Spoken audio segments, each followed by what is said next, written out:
है सी न्यूज भारत। मैं हूं आपके साथ अर्जिता मिश्रा। सी न्यूज पर वक्त हो चुका है न्यूज बुलेटिन का। आइए नजर डालते हैं इस वक्त की बड़ी सुर्खियों पर। उत्तर प्रदेश के जनपद अमरोहा की नौगावा विधानसभा सीट के उपचुनाव में बड़ी चुनाव सभा की शुरुआत यूपी के मुख्यमंत्री योगी आदित्यनाथ के कार्यक्रम से हो रही है। वह कल को रोजहा में जनसभा को संबोधित करेंगे। इस सीट से यूपी के कैबिनेट मंत्री पूर्व रहे क्रिकेटर चेतन चौहान के निधन के बाद ये सीट रिक्त हो गई थी, जिस पर पूर्व क्रिकेटर चेतन चौहान की पत्नी संगीता चौहान को भाजपा का उम्मीदवार बनाया गया है। वहीं यातायात व्यवस्था दुरुस्त रखने के लिए ट्रैफिक पुलिस भी मुस्तैद रहेगी। इसके अलावा एक कंपनी पीएसी लगाई गई है। वहीं कार्यक्रम स्थल की ओर आने वाले मार्गों पर लगभग आधा किलोमीटर पहले ही बैरिकेडिंग लगाकर वाहनों को रोक दिया जाएगा। उत्तर प्रदेश सीएम करीब 1:30 बजे विधानसभा में प्रस्थान करेंगे। बताया जा रहा है कि यूपी सीएम करीब 1 घंटा नौगांव विधानसभा में रहेंगे। विधायक जी बताइए, जो मंच का निरीक्षण किया गया, क्या क्या निर्देश दिए गए, क्या क्या खाने में? कल उपचुनाव जो हमारे इस नौगामा विधानसभा में आदरणीय चेतन चौहान जी के निधन के बाद ये सीट खाली हुई थी।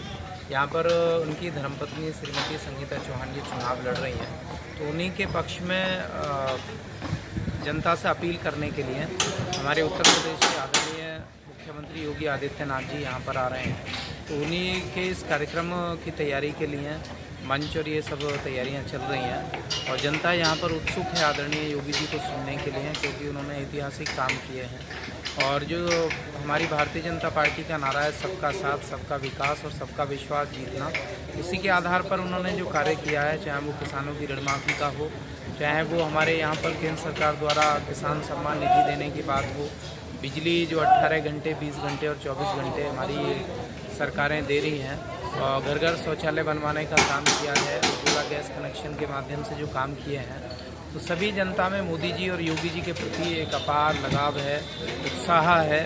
तो जनता के बीच में जनता उनका स्वागत करेगी और वो जनता से, अपनी प्रिय जनता से अपील करेंगे कि स्वर्गीय चेतन जी के कारण जो सीट खाली हुई है, यहाँ पर उनकी धर्मपत्नी चुनाव लड़ रही हैं, उनको कमल के सामने का बटन दबा करके 3 तारीख को अधिक मतदान करें और उनको यहाँ से विजयी बना करके इस क्षेत्र की सेवा करने का अवसर दें।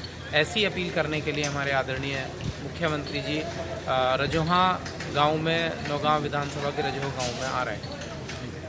अध्यक्ष जी बताएं, मुख्यमंत्री आगमन का ये जो मंच तैयार किया जा रहा है, क्या क्या इसमें परेशानी का सामना करना पड़ेगा, कब तक ये मंच तैयार हो जाए?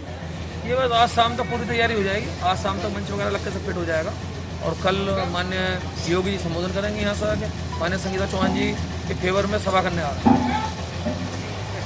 इसमें अभी जो देरी चल रही है, इसमें क्या क्या निर्देश दिए गए हैं? देरी कुछ नहीं है, पूरी तैयारी है। मेरे हिसाब से कोई देरी नहीं, टाइम पे सब कुछ पूरा होगा। अमरोहा से सी न्यूज संवाददाता गौरव श्रीमाली की रिपोर्ट।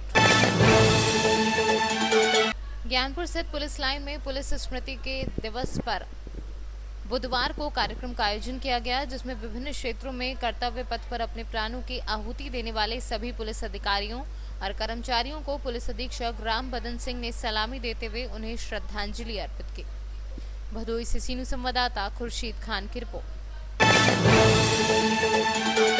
एक तरफ मुख्यमंत्री नीतीश कुमार की सभा में चौतरफा विकास की गंगा बहने की बात कही जा रही थी, वहीं दूसरी तरफ बिहार प्रारंभिक शिक्षकों के द्वारा बिहार के विकास पर प्रश्न चिन्ह खड़ा कर दिया, जिसका जीता जागता उदाहरण मुख्यमंत्री की सभा में केसरिया प्रारंभिक शिक्षकों का प्रदर्शन ये साबित कर रहा है कि बिहार सरकार शिक्षकों के साथ भेदभाव कर रही है।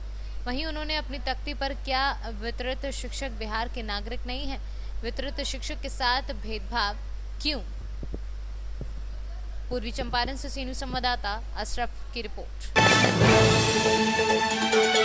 ग्राम मऊ में काली मां के दर एक बार फिर दिखी भक्तों की भीड़। बताया जाता है कि काली माता का मंदिर पे जो लोग जाते हैं और अपने मन की मुराद मांगते हैं, वह निश्चित ही पूर्ण होती है।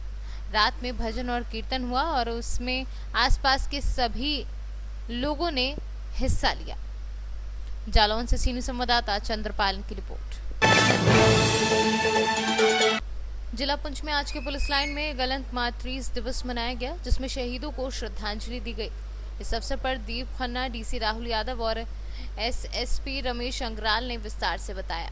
मैं भी अपने जितने भी हमारे पुलिस के जवान, हमारे सीआरपीएफ के, सीएपीएफ के जो भी जवान हमारे शहीद हुए देश की रक्षा करते हुए, उन सबको श्रद्धांजलि अपनी देता हूं यहाँ पर। और अपने उन वीर शहीदों को हम याद करते हुए, उनकी कुर्बानी को याद करते हुए, ये हम उम्मीद करते हैं कि हमारे देश की सुरक्षा के लिए हमारे जो जिस तरह से हमारे सेना के जवान तैनात हैं, उस तरीके से हमारे पुलिस के और जो हमारे अर्धसैनिक बल हैं, उनके जवान भी हमारे देश की सुरक्षा के लिए इसी तरीके से लगे रहें। डे है, पुलिस कॉम्मेमोरेशन डे जिसको कहते हैं, वो यहाँ ऑर्गेनाइज किया गया। यहाँ इस मार्टर्स डे पे काफ़ी तादाद में यहाँ लोगों ने शिरकत की, जिसमें आर्मी ऑफिसर थे, पैरामिलिट्री फोर्सेस के ऑफिसर थे, जितने भी यहाँ के प्रोमिनेंट सिटीजन्स हैं वो यहाँ पे आए। मार्टर्स की फैमिलीज जो हैं वो यहाँ पे हमारे सामने बैठी हुई हैं। तो ये हम सब यहाँ आज इकट्ठे हुए हैं उन शहीदों को श्रद्धांजलि देने के लिए, जिन्होंने देश की कुर्बानी के लिए अपनी जान की कुर्बानी दी, अपनी जानें जो है निशान। पुंछ से सीनियर संवाददाता राजेश खजुरिया के साथ राकेश शर्मा की रिपोर्ट। जिले के विभिन्न माता दुर्गा के मंदिर में शारदीय नवरात्र का पूजन आरंभ हुआ। शारदीय नवरात्र के 5वें दिन शहर से लेकर गांव तक मां स्कंद माता की पूजा आराधना की गई।